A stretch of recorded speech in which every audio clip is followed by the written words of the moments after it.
आज हम देखेंगे 10th क्लास का एक बहुत इम्पोर्टेंट क्वेश्चन जो कि विलोपन विधि का टॉपिक है। ठीक है, तो हमारे पास ये क्वेश्चन दिया हुआ है। यहाँ पर कितना है 3x और यहाँ पर है 2x। तो विलोपन विधि का सबसे पहला स्टेप जो होता है ना वो होता है x वाले को सेम करके काटना। ठीक है, जैसे कि मान लो 5x है और नीचे भी 5x है तो ये तो कट जाएगा। ऐसे ही देखो, जैसे कि y वाला भी सेम है, मान लो 5y है 5y है तो ये भी कट जाएगा। समझ रहे हो ना, अगर सेम सेम होगा तभी तो कटेगा इसमें। अब यहाँ पर देखो ये सेम ही नहीं है, यहाँ पर 3x है और यहाँ पर 2x है। अब ध्यान से समझना कि ये जो x का गुणांक में 3 है, इस 3 को कर दो समीकरण 2 से गुणा।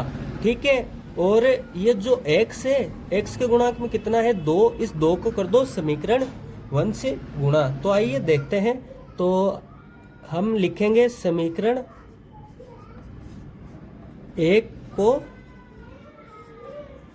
2 से गुणा व समीकरण 2 को 3 से गुणा करने पर। ठीक है, यही तो कर रहे हैं हम। तो समीकरण 1 को गुणा किया 2 से तो कितना हुआ 6x प्लस 8y प्लस 20 हो जाएगा ये। और समीकरण 2 को किया 3 से गुणा तो देखो 6x माइनस का 6y बराबर 6, इतना हमने कर दिया। तो अब इसका नाम दे देंगे हम समीकरण 3 और इसको नाम दे देंगे समीकरण 4। अब देखो ये सेम हो गया तो कट जाएगा, तो एक लाइन नीचे खींच लो और जो चिन्ह होते हैं ना वो चेंज कर देते हैं हम यहाँ पर। तो ये माइनस हो जाएगा, ये माइनस है तो प्लस, ये प्लस का माइनस। अब देखो ये कट जाएगा, सिंपल। विलोपन विधि में याद रखना हमेशा जो x वाला होता है ना उसको आपको विलुप्त करना ही होगा। तो x वाले को हमने विलुप्त कर दिया, हमारे पास क्या बचा y वाला बच गया। तो 8 और 6 को जोड़ देते हैं हम, ये हो गया 14y। अब 20 में से 6 गया तो कितना बचा 14। अब 14 गुणा में बराबर के उस साइड में जाके भाग में हो जाएगा। इसको काटा तो कितना आया y बराबर 1। ठीक है, y का मान हमारे पास आ गया। अब इस y के मान को हम समीकरण 1 में रखेंगे जिससे हमारे पास x का मान आ जाएगा। तो y का मान समीकरण 1 में रखने पर, तो समीकरण 1 है, इधर बता रहा हूं मैं आपको, समीकरण 1 है हमारी 3x प्लस 4 गुणा 1 बराबर 10। हमने रख दिया y का मान। अब इससे हम सोल्व कर लेंगे, ये हो जाएगा 3x प्लस 4 को 1 से गुणा किया 4।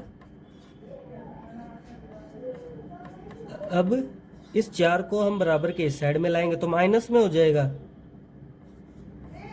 तो 10 में से 4 गया 6 और 3 गुणे में है तो बराबर के उस साइड में जाकर भाग में, तो x का मान क्या आया 2 और यही हमारा आंसर है।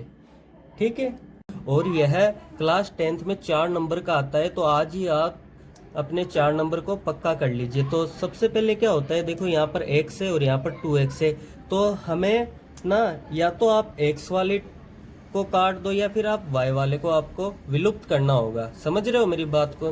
तो हम करेंगे x वाले को विलुप्त। तो इसमें यहाँ पर कितना है 2 है ना x के गुणांक में, तो ऊपर वाली संख्या को मैं 2 से गुणा करूँ तो ये x सेम होके कट जाएगा। ठीक है, हम करके देखते हैं चलो। तो समीकरण 1 को हमने 2 से गुणा कर दिया तो क्या होगा कि ये लाइन मैं हटा देता हूँ। समीकरण 1 को किया 2 से गुणा तो 2x प्लस 2y बराबर 10। ठीक है, और समीकरण 2 ऐसी की ऐसी रह जाएगी। ठीक है, अब इसको नाम दे देते हैं समीकरण 3 और इसको हमने दे दिया नाम समीकरण 4।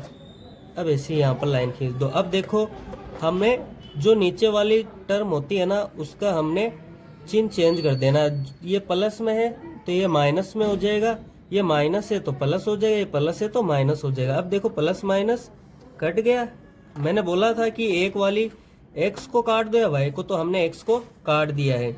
अब देखो प्लस प्लस ये कितना हुआ 5y और ये कितना हुआ 6। ठीक है, अब y को इधर ही रखा, 5 को उस साइड भेज दिया तो बट्टे में आ जाएगा। ठीक है, तो ये हो गया हमारा y का मान। अब इस y का मान, y के मान को हम समीकरण 1 में रखेंगे। ठीक है, तो समीकरण 1 में रखा तो क्या हुआ, 6/5 बराबर 5। अब इसको हम बराबर के उस साइड में भेज देंगे तो माइनस में हो जाएगा, 6/5। अब हम लघुत्तम लेके इसको हल कर लेंगे। तो नीचे तो हो गया 5, क्रॉस मल्टीप्लाई किया, 25 - 6, तो कितना बचा, 19/5, और ये आ गया हमारा x का मान। तो इसी तरह से आप किसी भी कोई भी क्वेश्चन हो विलोपन विधि का आप हल कर सकते हो। तो सबसे पहले हमें यही ध्यान रखना है कि x को विलुप्त करना होगा हमें, तभी आप x और y का मान निकाल पाओगे। यही हमारा क्वेश्चन था। अगर वीडियो पसंद आई है तो लाइक कीजिए, सब्सक्राइब कीजिए। Thank you so much.